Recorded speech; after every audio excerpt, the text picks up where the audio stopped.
this is the first dress. It is, actually the fabric is pretty nice.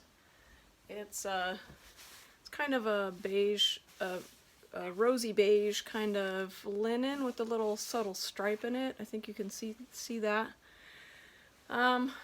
It's very wrinkly. It's been in storage for a while, but I did wear this for a Pioneer trek. We were out in 109 degree temperatures for 3 days, walking and walking and walking.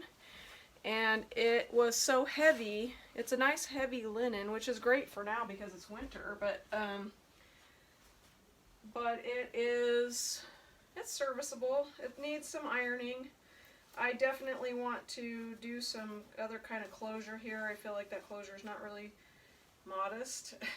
And it needs buttonholes on the sleeves and stuff. But also, as I bring my arms forward, it wrinkles a lot right here and it pulls kind of across the front. And then it seems like the shoulder seams are like set very far back on my, like the shoulder seam is right there, if you can see that. But it's a little far back. It should be like running right along my shoulder here.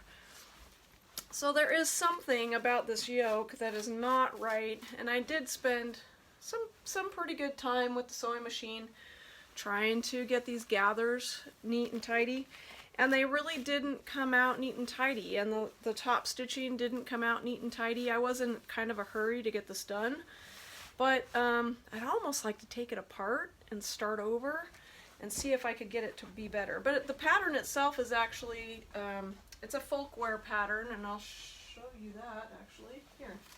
It's the folkwear prairie dress, and it's very loose, as you can see. It actually has the apron that goes on it, which actually tucks it in the waist. So this looks really huge.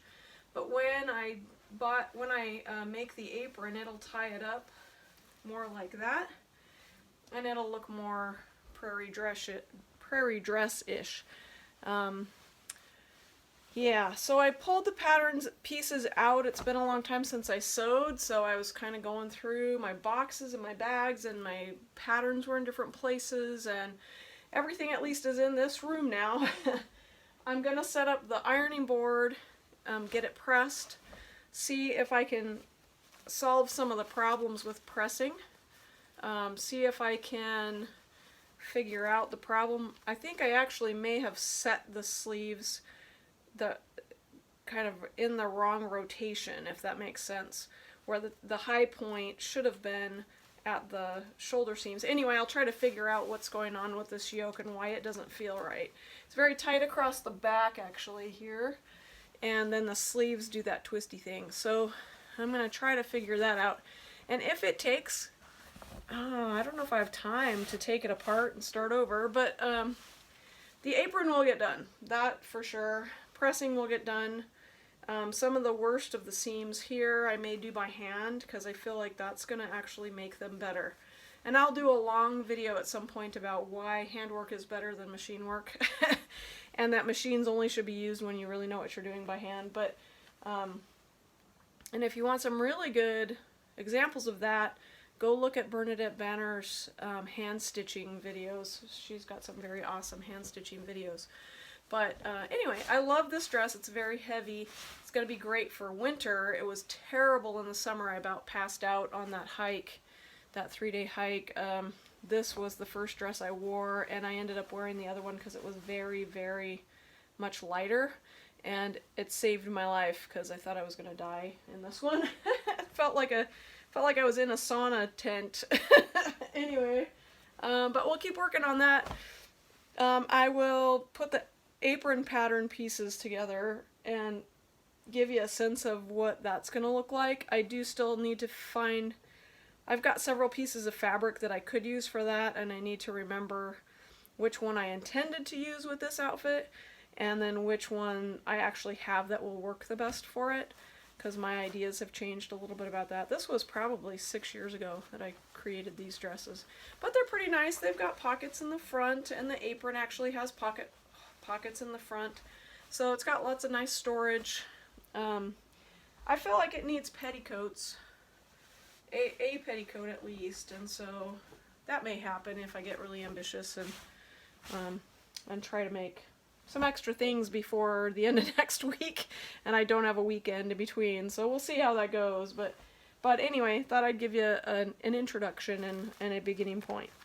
We'll talk to you later. Yeah, while my iron is heating up here on my ironing board, I will show you the second dress. And this is a blue, purple, white stripe seersucker cotton. This is the second one, the one that was actually light enough for me to wear and not die when we were walking in the 109-degree heat. But it has a similar problem. You can see with the shoulder that this shoulder seam here is also well towards the back. And I'm wondering if that's actually a function of the fact that the yoke comes up so high on this side. I'm wondering if the yoke came into here, if that would help shift that forward. So these are things that I'm wanting to learn about in order to make future projects better, which is one of the reasons why I want to do a dress form, because if I can do a dress form, then I can put these onto the dress form and move the pieces around, do a, I don't know, I'm learning how to do figure out draping and making pattern pieces that actually fit. So you could take the pieces here, pin them together, see how they fit, if they need adjusting, adjust them, and then make a new pattern piece from the parts that were put on top. And that's actually something that the Bernadette Benner videos are helping me a lot with, figuring out kind of the thought process and the problem solving process of doing that. None of these dresses that I'm showing you right now are actually completely finished. And I'll show you something else that I was noticing. Like I said, I made these like 6 years ago in a big hurry. And I've washed them a couple of times, and you can see that the edges were never really treated properly, the inside seams. Normally when I do something, like I sew something, I want to make the seams very solid and not shredding like this. And the way that I do that is normally, like when you take a home ec or whatever, they'll teach you to do like a zigzag stitch along the edge, or pink the edges or something like that, which I found only just shreds them worse, the pinking. But what I found was I learned how to do French seams years ago, and I don't know why I didn't do that on these dresses, because there was a lot of good fabric here that basically is now going to have to be taken apart and redone if I want to keep the dresses in the state that they're in right now. But what a French seam is, and I'll probably show that on a future, maybe on the apron, I'll do a bunch of French seams and show you how to do those, because those are much better than this nicely shredding edge. And I did sew these entirely by machine, and usually I do hems, at least hand stitch. I actually really like to do hand sewing, and so, you know, I'd rather do them by hand. I feel like you can fit things better along as you go, rather than having, for example, the machine kind of bunch things up and go off in a direction you don't expect, especially on these yokes where there's a lot of gathers and the top stitching kind of wonks out all the gathers. And I used to be kind of ashamed of the fact that I felt like I hand stitched better than I machine stitch, but I think that's just a function of the fact that you have more control. And you go slower, so you're able to adjust as you go. So I'm going to quit being so anti-hand sewing, even though I love to do it better, and I'm going to start doing it more. Thank you, Bernadette Benner, for helping me realize the error of my ways. I'm not a big machine person anyway, but anyway, that's another one, and it's going to be pressed as well, so you'll be able to see better how it looks. It won't solve all the problems, but it will at least give you a better idea of what the intention of these garments was.